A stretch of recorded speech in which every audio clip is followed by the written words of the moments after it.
Students and welcome to my class. आज हम English B का कुछ काम करेंगे। आपने अपनी ग्रामर कॉपीज में ये काम लिखना है और इसके नोट्स को राइट डाउन करना है। सो आपके पास पेन और पेंसिल और एक नोट पैड या रजिस्टर आपके पास होना चाहिए ताकि आपको जो भी नोट्स मिले, मैं जो आपको समझा रही हूँ वो आप लिखते जाएं और आपको मुश्किल ना हो एंड पे। ठीक है, आज हम इंग्लिश बी का काम करेंगे और जैसा कि हमने इंग्लिश बी का प्रीवियस लेक्चर में मैंने आपको टेंसेस की टेबल करवाया था एक, और डिफरेंट जो प्रेजेंट, पास्ट और फ्यूचर टेंसेस थे उसके डिफरेंट फॉर्मूलाज आपको बताए थे और उनमें डिफरेंसेस बताए थे कि इस ज़माने में वॉज, वर, एम, इज किस तरह से यूज़ करते हैं। अगर आपको इसके बारे में तफसीलन जानना है तो आप फिर से वो प्रीवियस लेक्चर को रिवाइज करें और उसको समझ लें, और कुछ समझ नहीं आता तो मुझसे पूछ लें। वेल, आज हम करेंगे प्रेजेंट इंडेफिनिट टेंस को तफसील से, इसका सेंटेंस स्ट्रक्चर और इसकी सेंटेंस मेकिंग कैसे होती है ये सब आपको पता होना चाहिए। सो इसको फिर मैं आपको कह रही हूँ कि ग्रामिंग नहीं करनी, ठीक है, इसको समझ के पढ़ना है, क्योंकि आपको जितने अच्छे टेंसेस आएंगे आपको उतनी अच्छी इंग्लिश आएगी और उतना अच्छा आप इंग्लिश में लिख सकते हैं, ठीक है, और अपने सेंटेंस को फॉर्म कर सकते हैं। सो ध्यान से मेरे इन लेक्चर्स को देखें क्योंकि यही बेस करता है, यही बेसिक्स हैं इंग्लिश लैंग्वेज की, टेंसेस। ठीक है, तो प्रेजेंट इंडेफिनिट टेंस के साथ हम शुरू होते हैं। प्रेजेंट सिंपल टेंस भी इसको कहा जाता है। ठीक है बच्चों, तो इसको गौर से और ध्यान से सुने जी। Before starting present indefinite tense हम उसका थोड़ा इंट्रोडक्शन ले लेते हैं और उसके इफ्स एंड बट्स पे चले जाते हैं। प्रेजेंट, कभी आपने सोचा है बच्चों कि प्रेजेंट इंडेफिनिट को प्रेजेंट इंडेफिनिट क्यों कहा जाता है? प्रेजेंट टेंस में इंडेफिनिट का लफ्ज क्यों आता है? आए हम इसका आंसर आज देखते हैं उसको शुरू करने से पहले। प्रेजेंट टेंस में इंडेफिनिट का लफ्ज क्यों इस्तेमाल होता है जबकि हमें पता है कि प्रेजेंट हाल को जाहिर करता है? ठीक है, डेफिनेट के मानी यकीनी के हैं और इनडेफिनेट के मानी गैर यकीनी। ठीक है बच्चों, तो इसलिए इस टेंस में इंडेफिनेट का लफ्ज इस्तेमाल हुआ है क्योंकि इस टेंस में हर बात गैर यकीनी होती है। गैर यकीनी यानी जिस पे यकीन ना हो, जो गैर यकीनी सी हो, तो इसमें गैर यकीनी बातों का जिक्र होता है, इसीलिए हम इस टेंस में इनडेफिनेट का लफ्ज यूज करते हैं। और ये टेंस तीनों चीजों को जाहिर करता है, आदत को, सच्चाई को और काम बार बार दोहराया जाता है। ठीक है बच्चों, ये आपने चीजें माइंड में रखनी है जब हम सेंटेंस मेकिंग करेंगे या सेंटेंस स्ट्रक्चर आगे चल के मैं आपको बताऊंगी, तो आपने इसमें ये बातें जहन में रखनी है कि ये मैंने आपको पहले बता चुकी हूँ। तो प्रेजेंट इंडेफिनिट को प्रेजेंट इंडेफिनिट क्यों कहते हैं, इस बात का आंसर आप समझ लें और सोच लें। प्रेजेंट इंडेफिनिट टेंस को अब हम गौर से और उसका तफसीलन जायजा लेंगे कि इसकी पहचान क्या है, इसके सेंटेंस स्ट्रक्चर कैसा है, और हम जब तर्जुमा करने लगते हैं तो प्रेजेंट इंडेफिनिट टेंस को कैसे इंग्लिश में ट्रांसलेट करेंगे। ठीक है, तो आए हम इसको तफसीलन करते हैं।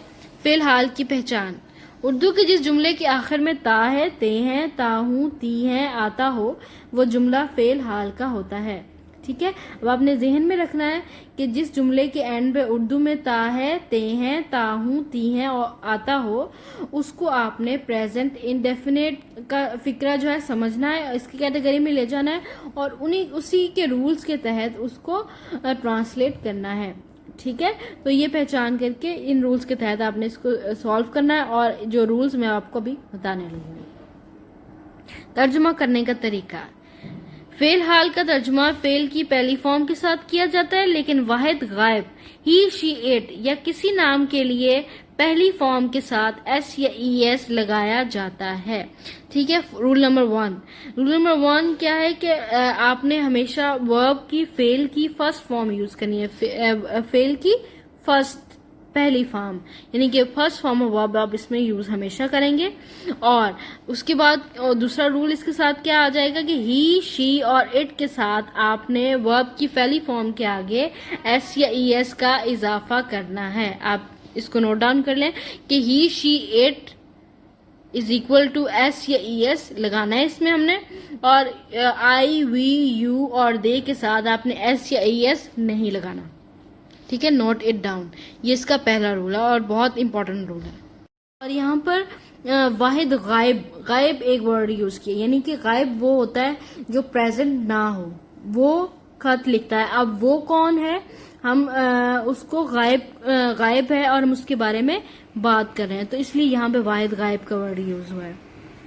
नोट इसका देख लें, ऐसे अफाल या ऐसे सब्जेक्ट फेल की जमा जिनके आखिर में वर्ब जो जिनके आखिर में double S, S H, C H, X या ओ हो, उनका तर्जुमा करते वक्त वाहिद गायब या किसी नाम यानी ही, शी, इट के साथ अमूमन ES लगाया जाता है। ठीक है, आप लोगों ने जहन में रखना है कि ऐसा वर्ब जो कि O पे खत्म हो, X पे खत्म हो, CH पे खत्म हो, SH पे खत्म हो या डबल S पे खत्म हो, तो उसके आगे ES लगाया जाता है। बाकी सारे वर्ब्स यानी कि जो T, P इस तरह के जो वर्ब्स जो खत्म हो रहे हो उनके आगे S लगाया जाता है। ठीक है, इनके आगे ES और उनके आगे S। अब एग्जांपल्स देखते हैं। वो स्कूल जाता है, ही गोज टू स्कूल। अब गो यहाँ पर O पे खत्म हो रहा है, तो इसके आगे क्या लगा है, ES। ठीक है, और ही के साथ मैंने आपको बताया कि S या ES लगाते हैं, तो ही गोज टू स्कूल आया है। ठीक है, अगर यहाँ पर मैं I यूज करती तो I के साथ चूंकि S या ES के इजाफा नहीं करते, इसलिए I गो टू स्कूल आता। ठीक है, आगे नीचे वाले एग्जांपल पे आ जाए। अहमद खत लिखता है, अहमद राइट्स अ लेटर। अब अहमद भी सिंगुलर है, वाहिद सब्जेक्ट है, इसीलिए इसको हमने ES का इजाफा किया है। अब आपको मैंने बताया था कि O, X, CH, SH और डबल S के अलावा बाकी जो भी वर्ड एंड पे आ रहा हो तो उसके आगे S लगाते हैं, ES नहीं लगाते। तो यहाँ राइट के आगे, राइट की स्पेलिंग होते हैं WRITE, तो E के आगे हमने S लगाया है, ES नहीं लगाया। Remember that.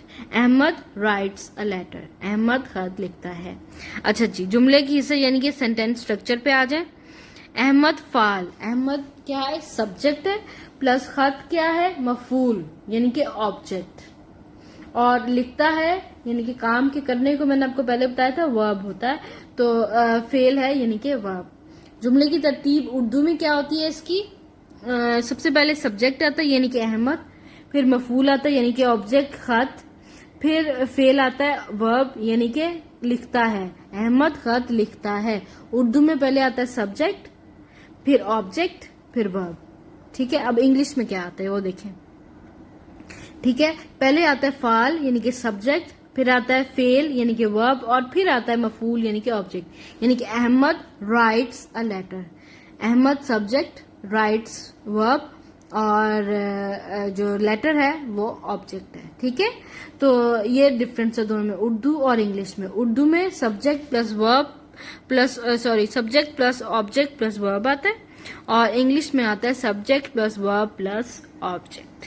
ये आपने दोनों में डिफरेंस जहन में रखना है। ठीक है, कंफ्यूज नहीं करना। तो हम प्रेजेंट इंडेफिनेट की थोड़ी सी डेफिनेशन पे आ जाते हैं, लेकिन आपने ये सिर्फ नोट डाउन करनी है फॉर अंडरस्टैंडिंग। आपने इसको क्रैम नहीं करना, याद नहीं करना। इसको याद करने की आपको कोई जरूरत नहीं है, आपको सिर्फ समझना है कि ये होता क्या है। ठीक है, थोड़े से इंट्रोडक्शन और अंडरस्टैंडिंग के लिए मैं ये पढ़ने लगी हूँ आपके लिए। It is use to express an action in present time. ठीक है, ये प्रेजेंट टाइम यानी कि हाल के वक्त के एक्सप्रेशन को शो करने के लिए यूज होता है।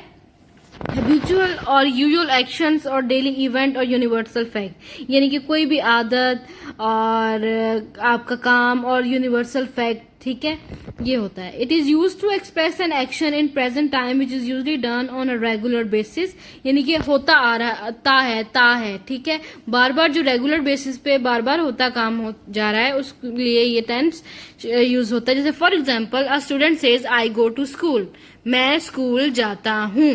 ठीक है, अब मैं स्कूल जाता हूं, अब हर रोज स्कूल वो जाता है। ठीक है, तो ये रिपीटेडली काम हो रहा है, बार बार काम होता जा रहा है, तो इसीलिए ये प्रेजेंट इंडेफिनिट इसके अंदर यूज हुआ है। I go to school. ठीक है, it is daily activity of a student to go to school, so such actions are expressed by a present simple tense. ठीक है बच्चों, प्रेजेंट इंडेफिनिट टेंस को प्रेजेंट सिंपल टेंस भी कहते हैं। Another example is I work in a factory, मैं एक factory में काम करता हूँ। It tells about the usual action of a person that he works in a factory on regular basis. ठीक है, यानी कि वो रोजाना की बेसिस पे फैक्ट्री में काम करता है, तो इसीलिए ये टेंस उसके रोजाना की रोजमर्रा रूटीन के लिए एक जुमला यूज हुआ है। ठीक है बच्चों, आप स्ट्रक्चर ऑफ सेंटेंस में आ जाए, रूल्स में आ जाए। पॉजिटिव सेंटेंस में क्या होता है? Subject plus main verb plus object. हमने अभी उर्दू में पढ़ा है ना इसको, कि सब्जेक्ट आता है, फिर वर्ब आता है, फिर ऑब्जेक्ट आता है। ठीक है, he writes a letter, remember that. ठीक है, subject plus first form of verb plus object, यानी कि वर्ब की फर्स्ट फॉर्म ही आएगी हमेशा। ठीक है, इस वाले टेंस में वर्ब की फर्स्ट फॉर्म हम यूज करेंगे। जी, नोट क्या है? If the subject in a sentence is he she it, यानी कि अगर ही शी इट या कोई नेम आ जाता है तो फिर क्या होगा? सिंगुलर और प्रॉपर नाउन होता है, तो फिर एस और ई एस जो है वो फर्स्ट फॉर्म ऑफ वर्ब के साथ लगते हैं। जैसे मैंने आपको बताया ना, गोज, डज वगैरह एक्सेट्रा। एग्जाम्पल है आई राइट अ लेटर। ठीक है, अब आई, वी, यू और दे के साथ एस या ई एस नहीं लगाना। ठीक है, ही, शी आप लिख लें, ही, शी और इट के साथ आपने एस या ई एस का इजाफा करना है। ठीक है, और आई, वी, यू और दे के साथ आपने एस या ई एस नहीं लगाना। नोट इट डाउन, बहुत इंपॉर्टेंट पॉइंट है। एग्जाम्पल्स देख लें।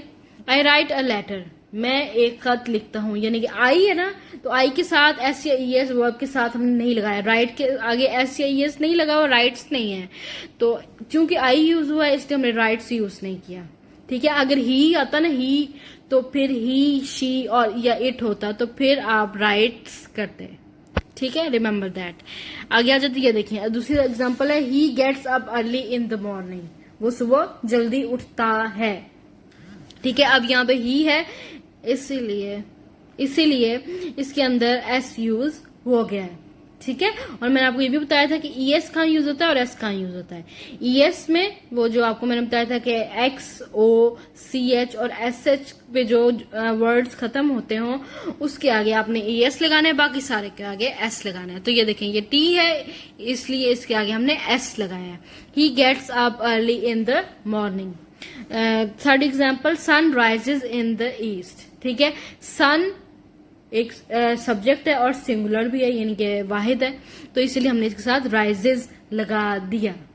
ठीक है बच्चों, आगे आ जाता है नेगेटिव सेंटेंस। नेगेटिव सेंटेंसेस का क्या होगा? Subject plus auxiliary verb plus not plus main verb plus object. ठीक है, दो तरह के वर्ब्स होते हैं, एक ऑक्सिलरी वर्ब होता है और एक मेन वर्ब होता है। मेन वर्ब जो काम आप कर रहे हो, सोना, बैठना, उठना, और ऑक्सिलरी वर्ब होता है हेल्पिंग वर्ब। ठीक है, हेल्पिंग वर्ब को कहते हैं ऑक्सिलरी वर्ब, यानी जो हेल्प करता है सेंटेंस को जोड़ने में, टू और फ्रॉम, इस तरह की चीजें। सब्जेक्ट प्लस डू नॉट या डज नॉट, आपने फिर नोट कर लें, ही, शी और इट के साथ आपने लगाना है डज नॉट। ठीक है, और आई, वी, यू और दे के साथ आपने लगाना है डू नॉट। ठीक है, right it down. Subject plus do not या डज नॉट, ये नेगेटिव सेंटेंस है जिसके अंदर नहीं का आता है ना, मैं खत नहीं लिखता हूं, plus first form of verb plus object. ठीक है बच्चों, तो आपने क्या इसका बनाना है? मैं खत नहीं लिखता हूं, आई, क्योंकि चूंकि आई है इसलिए हम इसके साथ डू यूज करेंगे। I do not write a letter. ठीक है, ये आपने इसका सीक्वेंस बनाना है। तो ये नेगेटिव सेंटेंस थे और ये थे positive sentences. Last but not the least, present indefinite के हमने सिंपल सेंटेंसेस और नेगेटिव सेंटेंसेस कर लिए थे। अब हम इंटरोगेटिव सेंटेंसेस को थोड़ा सा देखेंगे, उनका क्या सेंटेंस स्ट्रक्चर है उसके बारे में कुछ जानेंगे। इस जमाने टेंस के सवालिया जुमलों यानी कि इंटरोगेटिव सेंटेंसेस में डू या डज जुमले के शुरू में लगाया जाता है और जुमले के आखिर में सवालिया निशान लगाया जाता है। ठीक है, क्वेश्चन मार्क लगाया जाता है एंड पे।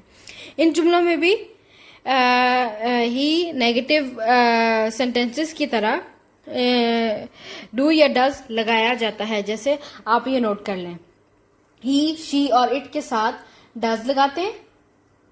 ठीक है, और आई, वी, यू और दे के साथ डू लगाते हैं। ठीक है, चूंकि ये सवालिया जुमले क्या से शुरू होते हैं इसलिए डू या डज सेंटेंस के शुरू में आएगा और बाकी सारे सेंटेंस वैसे। जैसे फॉर एग्जाम्पल, क्या मैं स्कूल जाता हूँ? Do I go to school. ठीक है, कि यहाँ आई है इसलिए इसके साथ डू यूज हुआ है, तो do I go to school. ठीक है। और यहाँ इन्होंने सवाली निशान, ये साइन ऑफ इंटरोगेशन नहीं लगाया, आप लोग इसके आगे लगा लें। सेकंड है do we boil the eggs. ठीक है बच्चों, वी के साथ डू यूज किया है इन्होंने। मैंने आपको बताया आई, वी, यू और दे के साथ डू यूज होगा, तो इन्होंने डू लगाया है। Third example is do you swim in the river. क्या तुम समुन्द्र में तैरते हो। ठीक है, डू के साथ यू लगाया है। फोर्थ जो एग्जाम्पल है does he take a bath. ठीक है, अब यहां पर ही के साथ डज आया है। ठीक है, और ये आपने ये जहन में रखना है कि 2 बार एस या ई एस का इजाफा नहीं करना। एक आपने डू के साथ डज बना दिया ना उसे, तो अब वर्ब के साथ यानी कि टेक के साथ एस या ई एस नहीं लगेगा, नोट डाउन कर लें। ठीक है, सेंटेंस में एक ही बार एस या ई एस का इजाफा होता है। जो सवालिया जुमले होते हैं उसके अंदर वर्ब के साथ एस या ई एस नहीं लगाना, क्योंकि डू के साथ डज पहले ही लगा देते हैं। और आपने ये भी जहन में रखना है जो मैंने आपको पहले बताया कि ही, शी, इट के साथ डू लगना है, डज लगना है, और आई, वी, यू, दे के साथ डज लगना है, सॉरी डू लगना है। ठीक है, तो ये आपने याद रखना है। Fifth example is does she write a letter. ठीक है बच्चों, डज के साथ ई एस लगा दिया इन्होंने डू के साथ, ये देखें फिफ्थ एग्जाम्पल में। और राइट के आगे एस या ई एस का इजाफा नहीं हुआ, सो वर्ब डजंट हैव एस या E S in the interrogative sentence. यानी कि इंटरोगेटिव सेंटेंसेस में वर्ब के साथ अपने एस या ई एस नहीं लगाना, बस डू या डज में इसको चेंज कर देते हैं अकॉर्डिंग टू द रूल्स जो मैंने आपको बताए हैं। Six example is does it make a noise. क्या ये शोर मचाता है। Seventh example is do they cut the crops. क्या वो फसलें काटते हैं। ठीक है, तो ता है, ते हैं, यही सारा कुछ आ रहा है और डू और डज का इजाफा हो रहा है, और अकॉर्डिंग टू द रूल्स आपने डू और डज यूज कर लेना है। और वर्ब की फर्स्ट फॉर्म के साथ आपने यहाँ पर ई एस या एस नहीं लगाना, सिर्फ इंटरोगेटिव सेंटेंसेस में। नेगेटिव सेंटेंसेस में भी जहां डू डज होगा वहां पर आपने ये फर्स्ट फॉर्म के आगे एस या ई एस नहीं लगाना। Remember that and keep that in mind. ठीक है, और जो भी मैंने आपको पॉइंट्स बताए हैं आप लोग उसको अपने कॉपीज में, नोट पैड्स पे राइट डाउन कर लें और एक लिस्ट बना लें, ताकि आपको इजी रहे कि प्रेजेंट इनडेफिनिट टेंस या प्रेजेंट सिंपल टेंस क्या होता है, क्यों कहा जाता है इसे ऐसा, इसके सेंटेंस स्ट्रक्चर्स क्या होते हैं।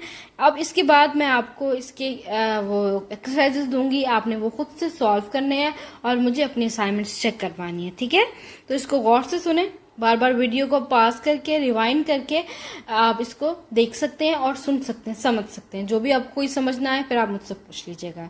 ठीक है, टेक केयर, अल्लाह हाफिज।